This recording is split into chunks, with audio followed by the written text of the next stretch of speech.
Hello there. I hope you all are doing well. Patricia here, and gonna check in real quick to talk about maximizing your networking opportunities when you're attending conferences and workshops.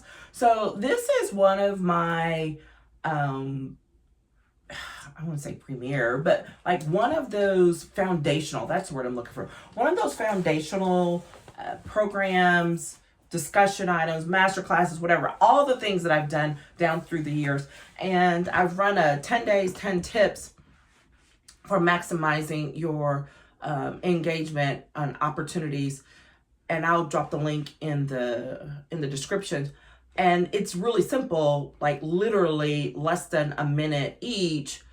And I would play it out so that if you're in the middle of a conference or something like that, you could do it. But it's also on a playlist, so you can sit and listen to all of it. And it's literally, no more than 10, 12 minutes total. And I put that out there because I was always going to conferences. I was a lawyer. I am a lawyer. And we would have to go to these long conferences that might be 1 or 2 day full day, or 2 days long, worst case scenario 2.5 days. Or if I was traveling with work, when I worked for the legislature, going to those big conferences out of the state that were political and governmental things, just all kinds of different things, right? And there's nothing worse than to go to big conferences like that without a plan. Now, when you work for, I think probably I will say the folks who did the best job of making sure you had a plan was probably when I worked, which office was it? One of those state, it might have been elected official, but I remember it because we would powwow at the end of the day to, collect up. It's like, hey, who did this? Who did that? Who's going where the next days? And to make sure everyone had their policy areas covered, and then to show up to represent our boss in certain places, like if he couldn't be there, or the chief of staff couldn't be there, all of that. So I remember that moment because it was in Chicago. That was a really great conference, long time ago. But everybody doesn't do that. I distinctly remember a few years back, I was on the road traveling, taking my daughter to a Girl Scout camp in Tennessee, and we made a road trip of it. And my very young son at the time was traveling with me. And I remember a phone call from a woman who had missed my networking workshop that I had done for an organization that I attend here, used to attend here all the time. She had missed it. It was a lunch and learn. So it was more like a, lunchtime, thing.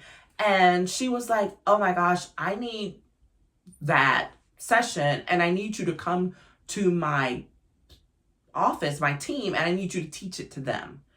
And I was like, whatever. And she was like, and her specific issue was, and this is someone in corporate, her specific issue was, I need them to realize that these conferences are not party times. Like, this is work. I need them to know how to leverage the contacts they make there, the opportunities, and what they've learned, and be able to come back and share effectively. And so when I got back in town, sure enough, I crafted something. It was the first time I did that presentation that way. I crafted something up for her, and I went in and did I don't know if it was like 2 or 3 hours. It was not more than half a day. 2 to 3 hour workshop for her team of about 10 to 15 people. And it was really funny because as we went along, after I got done, there were a couple of folks. There's always folks who are skeptical, right, about these relationship building workshops and networking and how to leverage those opportunities when you're in, attending large groups activities and things like that. But I distinctly remember an older white gentleman coming to me afterwards and says, I don't even think I made it to the end of the thing. I think it was like midpoint, and was like, I just want to let you know, I was completely skeptical of this whole thing. And now I have to admit that this has been good, and I really appreciate everything I'm learning here. And I was like, yes, my job is done. And man, I didn't charge hardly anything for that workshop. And I look back now and I'm like, yeah, that won't ever happen again. But the point is that going to these large events, whether it's for yourself personally because you're an entrepreneur, or, if you're an entrepreneur or, a solo business owner or whatever, you're more likely to be more deliberate about what it is. But if you're working for someone, so yeah, you'll go and you'll attend some things, but you can just be random.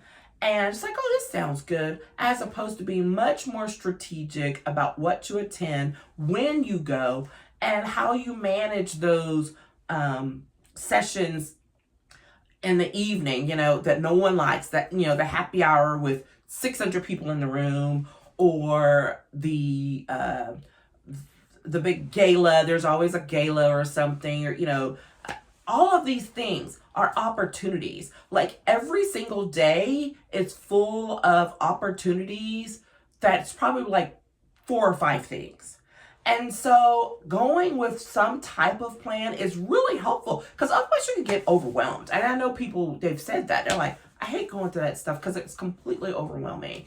And what I always just say was like, you got to take a break, real quick. And I can drop, the workshop in here in the description.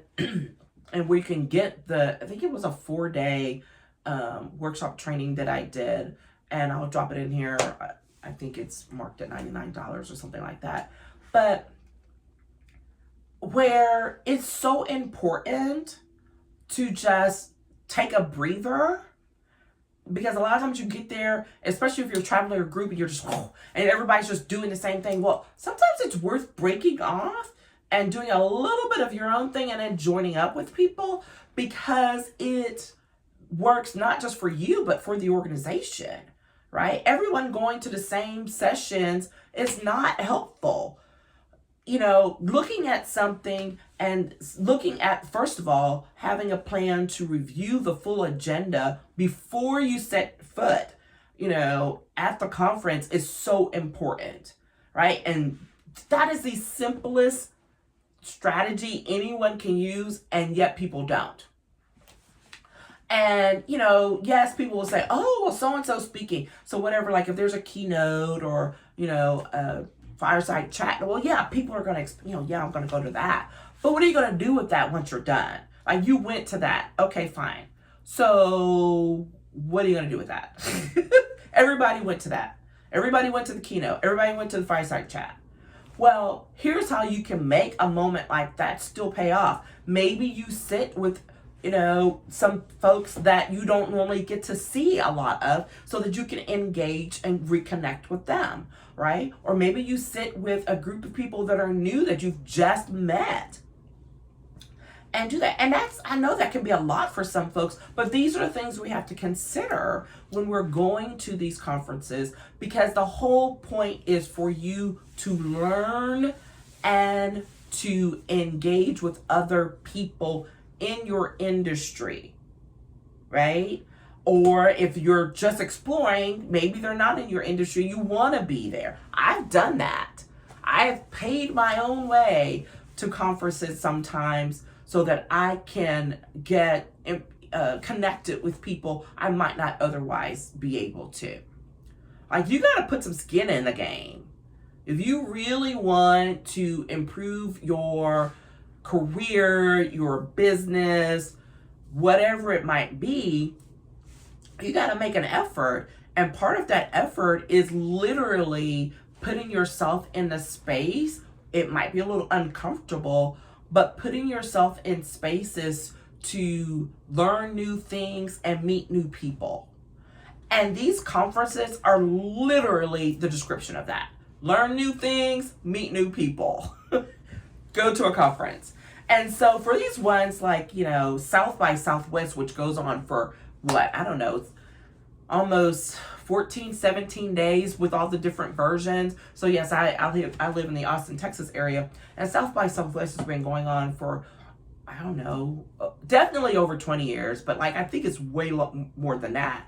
And it's become this huge international, quote, festival / conference with multiple layers. So, they've added an education policy piece. They've got all of this tech and innovation and bringing in people from all over. You've got the music part, and you've got the film and cinema section, and and they overlap, which is fantastic. Like if you're attending something like that and you have an opportunity to just tap in with something overlaps.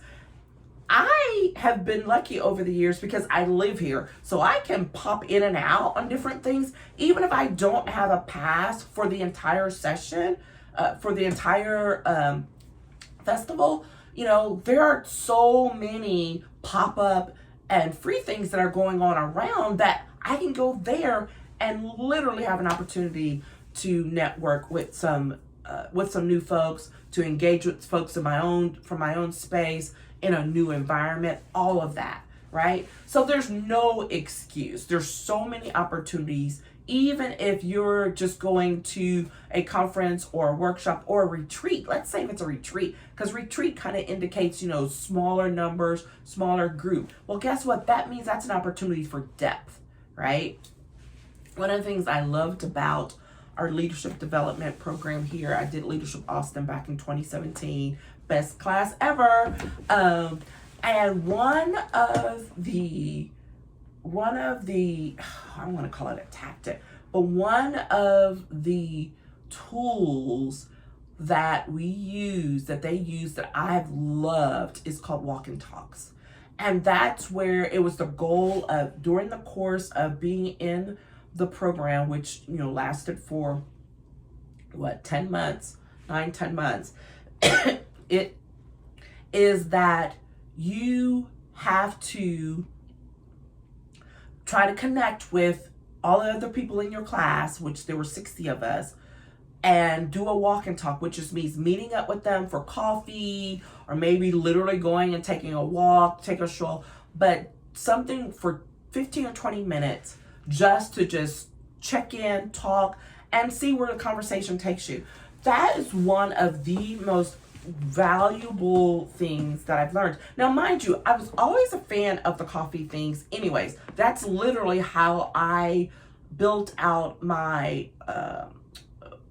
my consulting work when I went independent, right? Because I wasn't in an office environment, so I literally had to recreate all of that. But doing this in this space and with that small group, oh my gosh, the depth of relationships that built from that. There are people that to this day, it's going to be, 9 years out, and there are folks that I met during that time that I still connect with, that we still engaged, and have literally become friends as a result of that opportunity.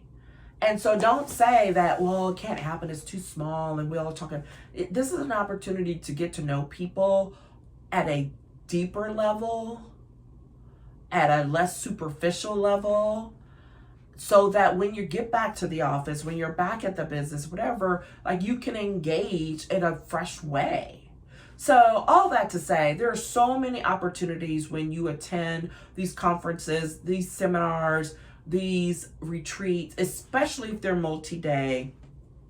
And I have literally done work with people, whether it was in a 60-minute power hour quick review, or in a shorter, smaller VIP intensive, where I would walk them through and we would determine what it is they needed to attend, especially for those larger ones. I'm thinking about one of my former lawyer clients who was trying to move around in her firm and looking to build herself up.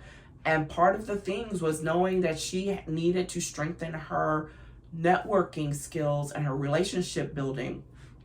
And so she was having to go to this huge legal conference out of state. It was a couple of days. And I was like, bring it on. Let's sit down and let's map out what it is you're going to go to, and tying it back to either her interests personally, her interests on behalf of the firm, and connecting with the right people and making sure to put yourself in the space so that you could do so. And that involved us going through the entire conference schedule, from breakfast meetings to late night activities, and picking and choosing. Because the thing is, on conferences like that, you can't go to everything. You literally cannot. And so it's really important to be deliberate about what you attend in person, and then having a plan for following up on those things you were not able to attend in person, and then learning what strategies and things like that you can utilize to get caught up. So that's a whole other thing. I talk about that some in the masterclass, but absolutely I've done that work one-on-one. And even if you don't have, let's say, a full conference schedule in front of you right now, you're like, oh gosh, I don't have anything I have planned just yet. You can even start laying out a plan based on what your goals, what your interests professionally are, what your skill sets that you need to develop. And so that once you get to a conference, or you get that information, or you've signed up for something, you can now overlay that, right? So there are no excuses. No excuses. You absolutely need to take advantage of and leverage the opportunities that you have to connect with people wherever you are, and it'll be beneficial. And I don't mean in that slimy, what can they do for me way. That I don't do that stuff. I'm very much about authentic networking, about the give, get, because we all have something we can give and benefit someone, while we're also learning how to receive from other people, right? So there's something to be said for all of that. Anyway, I could go on and on, because like that whole relationship building professionally and business development stuff, I could talk about that ad nauseum, but I should not. So I am going to stop here and ask you to hit the thumbs up, like this video, subscribe if you haven't already, to help push it out into the world. And also to remind you that if you have not done so today or this week, identify one thing that you can celebrate for yourself. It doesn't matter how small, because it is so important for us to remember that we have wins each and every day, and that we just need to stop, take a moment, acknowledge them, and give ourselves a little, boost of confidence as you move forward into your next day, week, month, whatever activities that you're engaging in on the regular. Okay? Take care, and we will talk again soon. Bye-bye.